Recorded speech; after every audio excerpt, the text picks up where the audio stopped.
Baker+Brown is coming up, and today we have a special guest for you. Chief Donald Bandy with the Gallatin Police Department will be up next on Baker+Brown.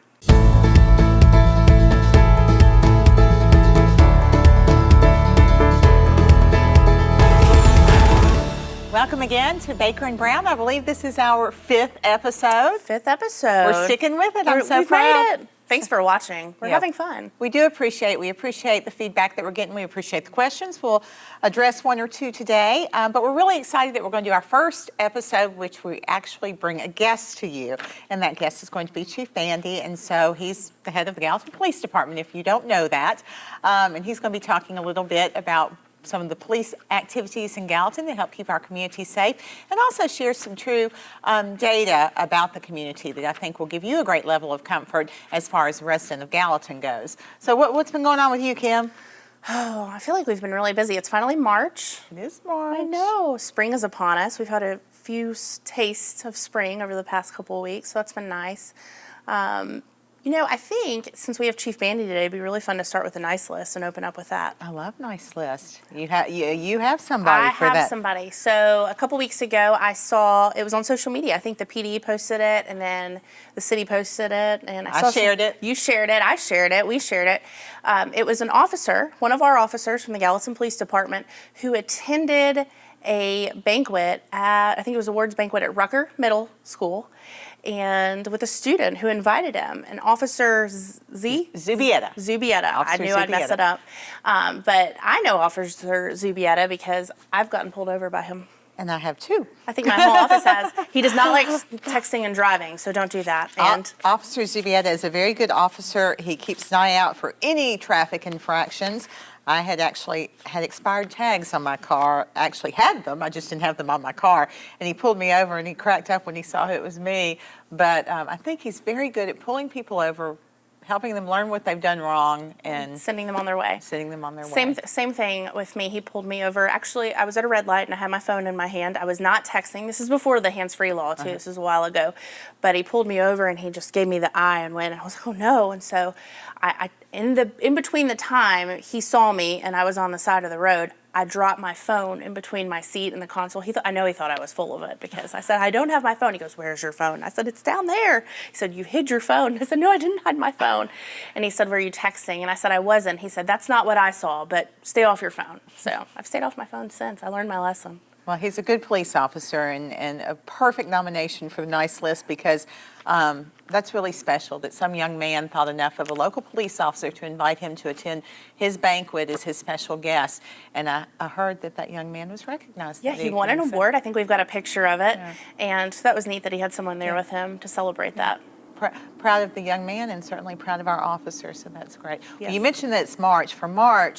For me, that means budget, and a lot of people don't realize that that's one of the major charges for me as mayor is that I'm supposed to present a budget to the city council, hopefully for their approval. And so right now we're in the middle of budget hearings with all of the different departments, and then I come up with a budget recommendation that I take to the city council. And so we're probably looking at another, just to give you an idea, it's about $40 million generally. So that's how much money that we're dealing with when we talk about the city budget. So, but I enjoy it, and we're looking forward to it. Is that typical for a city of our size? Yeah, I would think so. Maybe last year our budget actually decreased from the previous year, which is not typical, but something I'm very proud of. That will not be the case this year.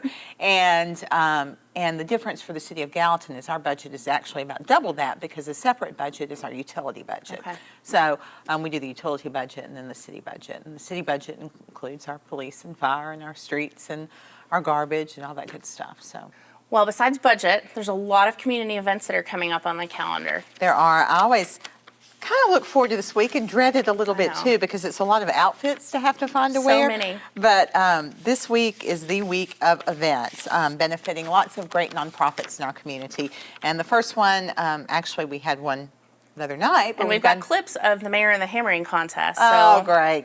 We might share those.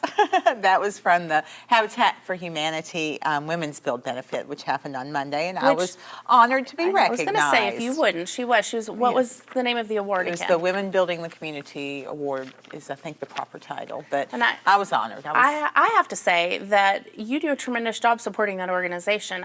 Most of the groundbreakings and ribbon cuttings for Habitat happen on Sunday mornings, which, Sundays are a time where we're often at home with our families and our friends. But Mayor Brown is at all. I think you've missed maybe two of those. I have missed a few, but I know it's really important. But you're at them too, and so are a lot of other community members and board members. It's so meaningful for those families to have people in attendance to support them and pray for them and encourage them. And so I'm glad to be able to do that. But speaking of events that are coming up, because I know people are waiting to hear from Chief Bandy, we do have the Gallatin Shalom Zone's 10th annual tribute dinner coming up. That's on Thursday night. Also that night is the benefit for CASA. The reverse raffle. So a chance to win $10,000. $10,000. And so that's an interesting event. Yeah, it'd be great if one of us would win it. What would you do with that? That would help with the wardrobe situation for certain. It would, yeah. That's true. So, yeah, we could. We could maximize our closets. Yes, but no, you'd have to. We'd give it back to the community. You'd have to donate share it in some way, yeah. And then Saturday night, the United Way of Sumner County's Blooming Bash is happening. The United Way, as you know, supports organizations all over the community, and so they have a fundraiser each year in addition to all the other things they do to help raise money for their organization. So we'll be attending that. And then on Saturday, the final event, if you will, is the Gallatin High School Green and Gold Gala. And we're both graduates of Gallatin High School and proud to support that. Gallatin High School is the oldest high school in Sumner County, and we want it to continue the great legacy that it has. And so a group of alumni have gotten together and started this GHS Green and Gold Gala, and to raise money to be able to do things for the school that the tax dollars aren't providing for. And so we're happy to do that and looking forward to that. It has more meaning to me this year because I'm officially a Green Wave parent. Oh, we registered a high schooler last week. Oh my, that's hard to believe. I know, so if I look more tired over the next few weeks, that's why. Well, soon he'll be driving, and then that's even worse. Can't believe Hayden's going to be in high school. And then a fun thing to do this Saturday, if you get the opportunity, is the Sumner County Irish Festival, which happens out at Bledsoe's Fort, the historical park, not the state park. And that goes from 10 a.m. until 4 p.m. that day. And so I would encourage you to check that out. Well, I know that everybody's been waiting to meet our special guest and hear some great news. And so it's time to welcome Chief Bandy. Hey, we're back with Baker+Brown, and we have our first special guest, Chief Don Bandy with the Gallatin Police Department. Welcome. Good afternoon. Pleasure to be here. And it feels very strange to have you sitting there and me sitting here. We laugh a lot because we actually graduated high school together. So don't tell them when. I'm proud of my age. In 1980. Five. Ooh, I'm class of 05. But yes, thanks, Kim. That hurts. That really hurts. But no, that's okay. But on a personal note, I'm very, very proud of this man. When I was elected mayor, I thought, what if I think he's doing a terrible job? How will I deal with that?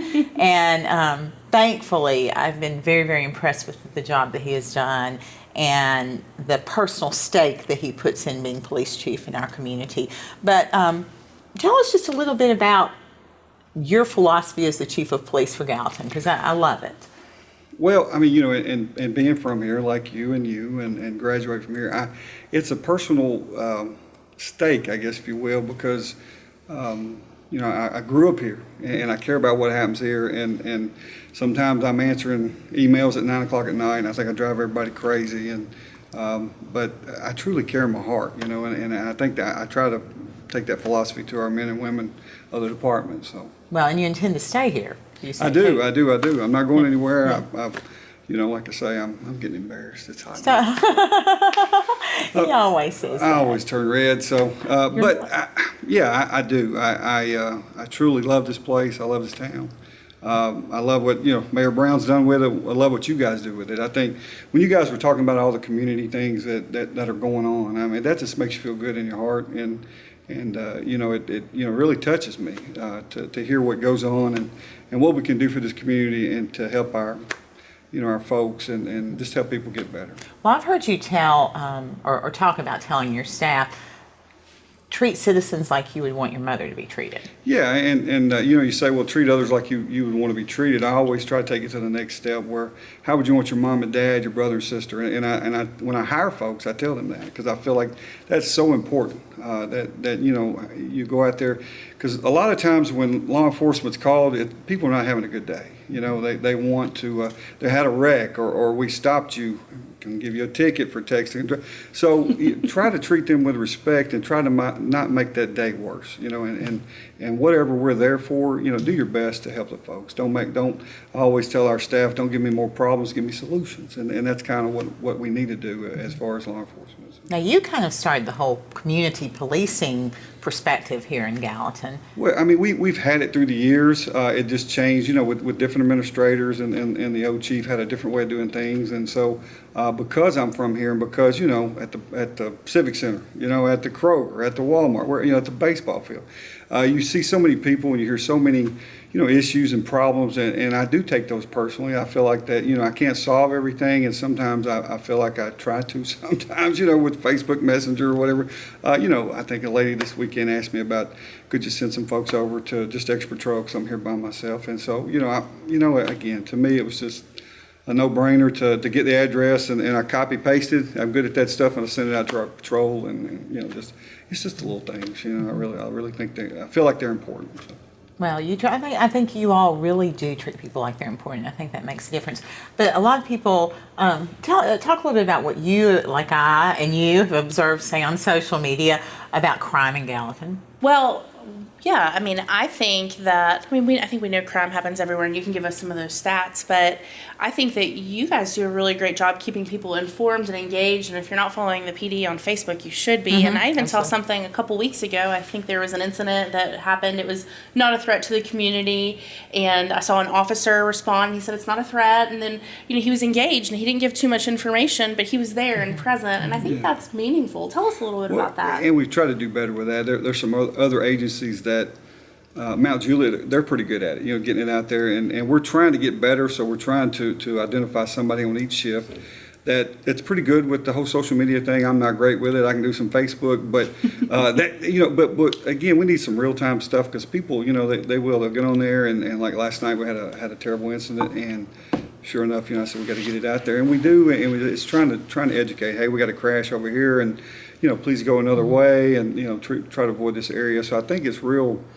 Again, it's social media. You know, 20 years ago we didn't do this in law enforcement. We had, I think, ink pens and whiteout. You know, so now you've just got to adapt and adjust. And I think that's just another little thing. We can get better at it, just like everything else I say. But I think it's so tremendous. Helps us out so much just to get out there, and it makes us human. You know. It makes people know you and appreciate you and understand you and have confidence in you. I do want you to address, because I do think something that we hear a lot, particularly with all the growth in our area, that crime is escalating in the city of Gallatin. Well, I've seen the data, and I mean, we have different things year to year, but when you look at Gallatin as a whole, what do you feel that has, what story does that tell about the crime in Gallatin? And again, I've never been a ticket writing person, a numbers person, but something the old chief did was, we call it ComStat, and we do our own version of it, but it helps us to identify the problems, where to put the resources. So throughout the year, we keep up with certain types of crime. We have crimes against persons, crimes, you know, property crimes, and then we have crimes against society. And so this last year, 2019, we actually were at 0% increase across the board.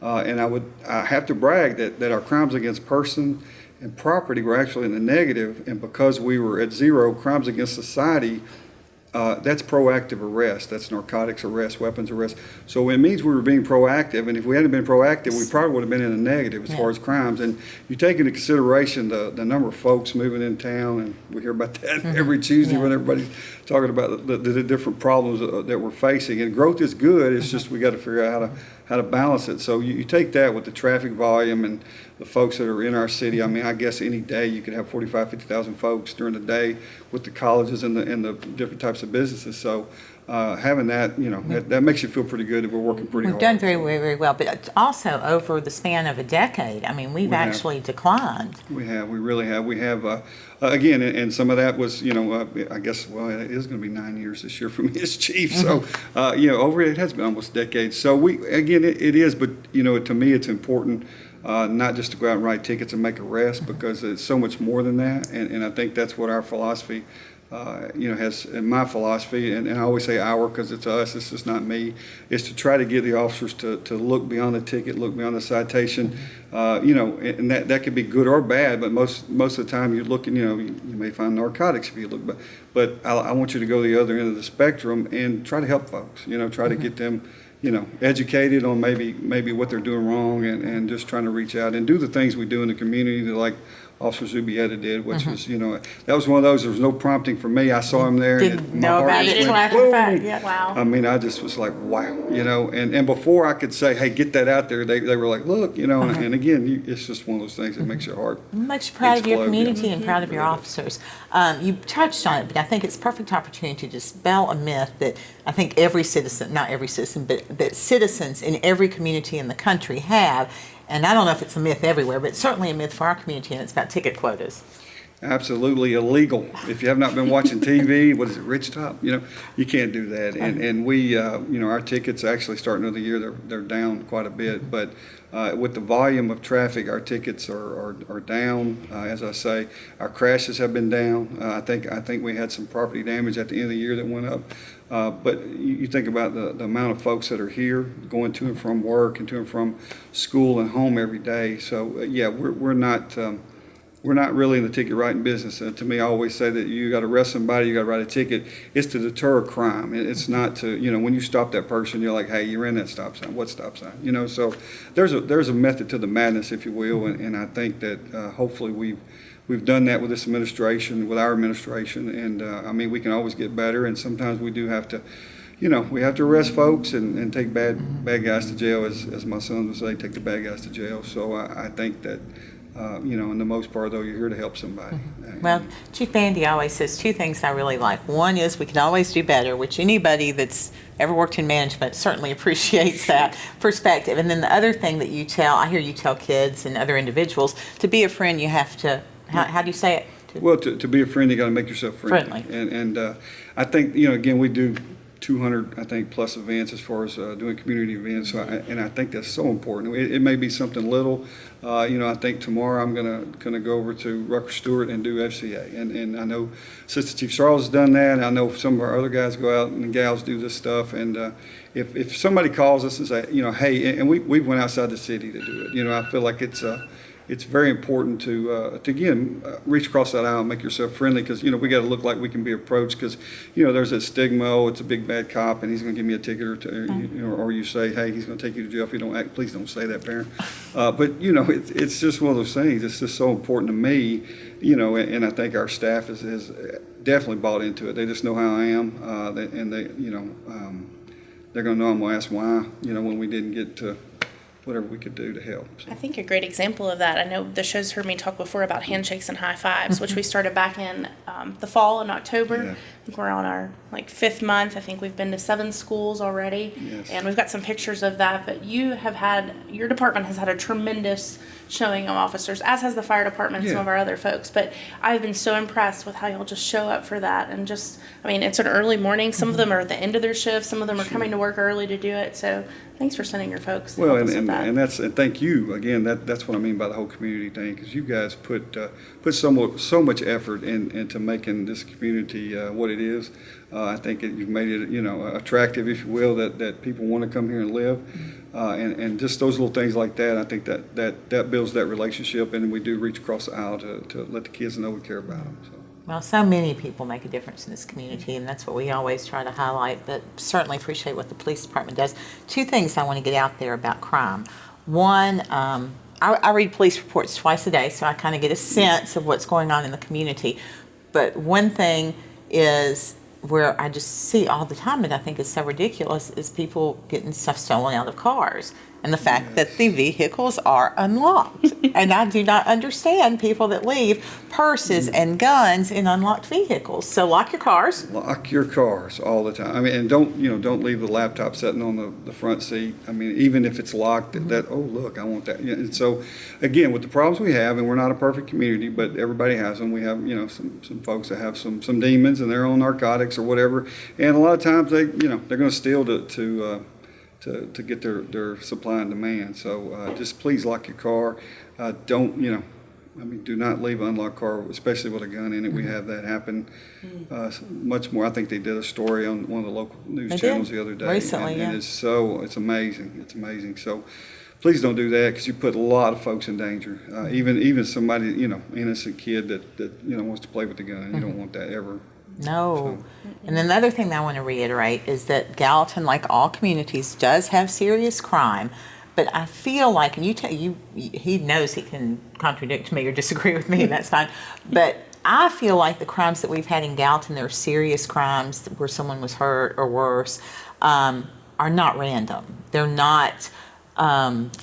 It's usually issues between known individuals with other illegal activity. Yeah, it usually is, and for the most part, you're right. You're correct, Mayor. That it is. It's not random. It's folks that know each other, and again, we have our problems with folks coming out of other jurisdictions to come to our city, and they cause us a lot of headaches and problems. But we've had a pretty good record of solving those cases and putting, like you say, putting folks in the judicial system, if you will. That's a kind of gentle way to put it. Well, yeah, we'll lock them up. But it's. But again, we had something a few weeks ago that again, it was folks that knew each other, and they again, like you say, bad. Yeah, bad stuff happens. So that's very sad. Something I think that we should share, you mentioned education earlier and informing the community, and we talked a little bit about schools, but what about adults and the Citizens Police Academy? What if somebody wanted to learn more about what you all do and how that works? Yeah, we'll be doing that probably coming up in the fall, and it's I think I get it mixed up with the Rob Reserve. It's either 6 to 10 weeks, but somewhere in there. But you guys got to see a little bit about it the other day with Leadership Gallatin, and I was trying to go, come back.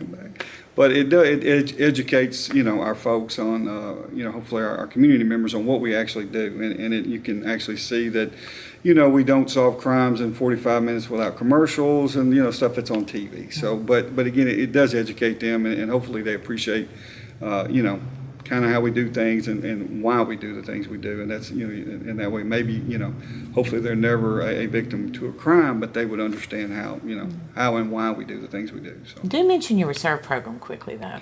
Absolutely, it's a great program we've had for numerous years, and pretty much it's a 10-week program where we bring in folks that are they may not know what they want to do. They're still in college. They may be an adult working.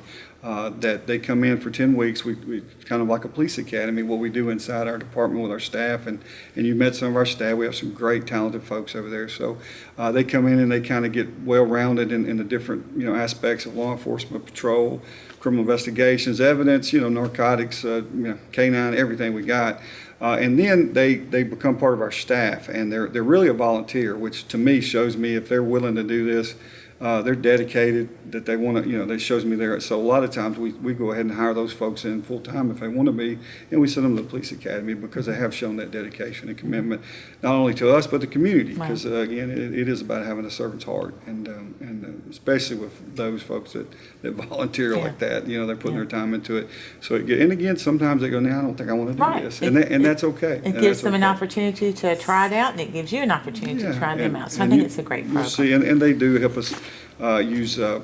Add to our resources, say at the ball games, the parades, when we block the parades off, a lot of those folks are reserves. They come in to help, and some have real jobs and real lives, and they just want to come in and help out, and they get us about 20 hours a month in to stay with us, and we keep training them, and it's a good deal. That's great.